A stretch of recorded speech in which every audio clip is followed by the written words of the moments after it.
Welcome to Leka Eto Speak YouTube channel. Thanks for watching. Please don't forget to subscribe. Lovers all over the world, ọ̀rọ̀ nípa ìlú Ikirun ní Ọ̀ṣun State níjọba ìbílẹ̀ Ìfẹ́lódùn òní amúwá fún èyí fi wá sí wa.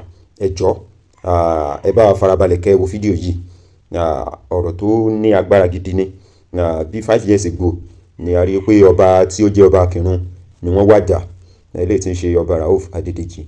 Látìgbà yẹn ni ìṣèjọba Adégbóyèga Oyètọ́lá, the then governor of Ọ̀ṣun State, ní under APC ni wọ́n install ọba Akadiri tó fi di wípé àwọn ilé ọba ara ilé Igbólẹ́rù tó fi di pé wọ́n bára wọn fà á. Ìyẹn ló bí àṣà tí wọ́n ń dá ní ìlú Ikirun gbà kan pé wà Afin kó kú, ni ló wá mú tí Afin Akinrun tó fi wá di igbó tó fi di pé inú àwọn ọmọ Ikirun kò dùn sí. Tí wọ́n bá ti ẹ̀rọ bá jẹ́ àwọn tí wọ́n jẹ́ olóyè tí wọ́n jẹ́ ẹ́sà, ó yẹ kí wọ́n máa wà láàfin. Gbogbo nǹkan tó bá fẹ́ ṣẹlẹ̀ ńlú àwọn ló yẹ kó máa represent. But ìwà oníjọba èmi oníjọba ló mú ìlú Ikirun tí rògbòdìyàn yẹn tó fi pọ̀ tó bẹ́ẹ̀ tó fi di pé ààfin wọn ó fi dìgbò. Tá bá dẹ̀ ń sọ̀rọ̀ ààfin tó tóbi jù ní Ọ̀ṣun State, palace tó tóbi jù ní Ọ̀ṣun State, tá bá ti mú ààfin Ọọ̀ni of Ifẹ̀ tán, a tún mú ààfin Akínrun. So ẹ jẹ́ ká gbọ́rọ̀ lẹ́kùnrẹ́rẹ́ nípa nǹkan tí àwọn ọmọ lọ́balọ́ba àwọn ọmọ ọba tí wọ́n wà ní ìlú Ikirun tí wọ́n wí, pẹ̀lú bí wọ́n ṣe fi ẹ̀hónú wọn hàn, pẹ̀lú àwọn ọ̀rọ̀ tí wọ́n sọ, pẹ̀lú ìgbésẹ̀ tí wọ́n ní àwọn fẹ́ gbé. So ẹ jẹ́ kí a farabalẹ̀ ká wo fídíò yìí lẹ́kùnrẹ́rẹ́ ká gbọ́ àwọn nǹkan tí wọ́n sọ. So eléyìí ni a tún mú wá fún ẹ̀yin fi wá sí wa ṣe gan ni.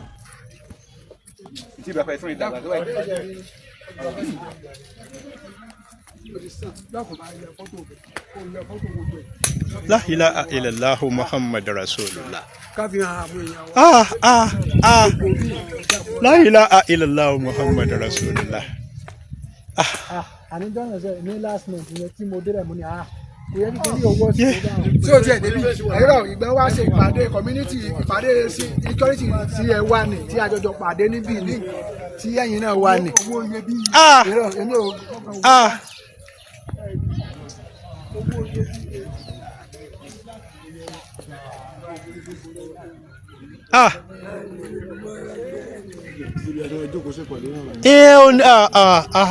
Wọ́n bí láti jọ wọn ti ṣe kínní.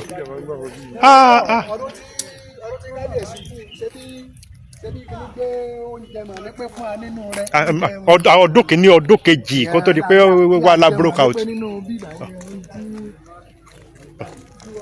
2021 2022 kó tó di pé wàhálà broke out.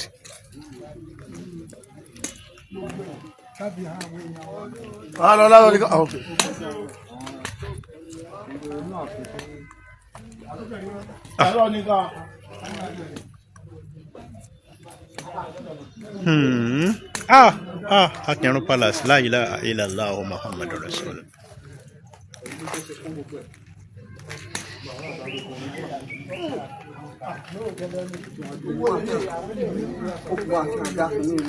Gbogbo àwọn structure yìí pátá gbogbo ẹ̀ ló ti bàjẹ́ yányán, gbogbo ẹ̀ pátápátá ló ti bàjẹ́. So ó ti kúrò lọ́rọ̀ pé renovation kọ́ pull down ni.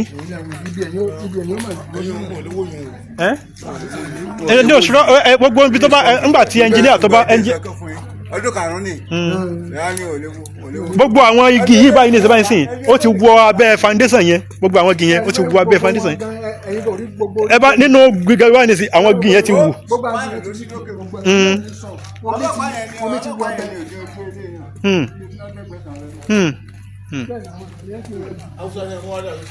Hausa ti wà níwájú. Ikirun Palace, la ilaha illallah Muhammad Rasulullah.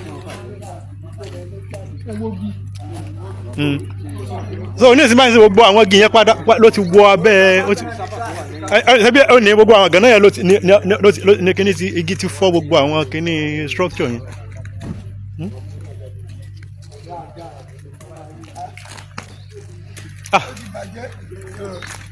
Gbogbo structure yẹn ti bàjẹ́ yányán, gbogbo ẹ̀ ti bàjẹ́. Àfi tàbí yẹn gẹ̀ káàkiri agbègbè àfi tàbí yẹn gẹ̀ kò sí ààfin ní Ọ̀ṣun State, ó lójú ààfin lẹ́yìn Ifẹ̀ ilé Iléṣà igi tí mo kì ní. dọ́mà dọ́mà. Dọ́mà. onídọ́mà kẹ́kọ̀ọ́ bá. before àkókò tó gbódò kan dọ́mà. wọ́n kọ́kọ́ san tán bá san lẹ́lẹ̀ tán no àwọn dọ́mà àwọn wà gé gbogbo àwọn igi yẹn wọ́n wà fi ẹ̀rọ gé. ṣáíbù ó ti wọnú gbọ́dọ̀. gan-an yọ ẹ̀ àmọ́sẹ̀ owó náà ni. iṣẹ́ gidi ni iṣẹ́ gidi ni iṣẹ́ gidi ni o.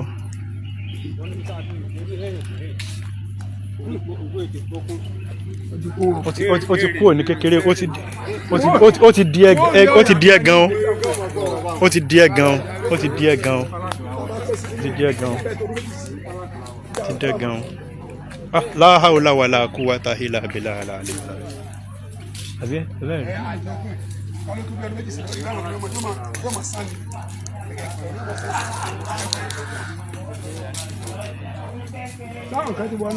àwọn wà ń bẹ àwọn èèyàn wà ń bẹ.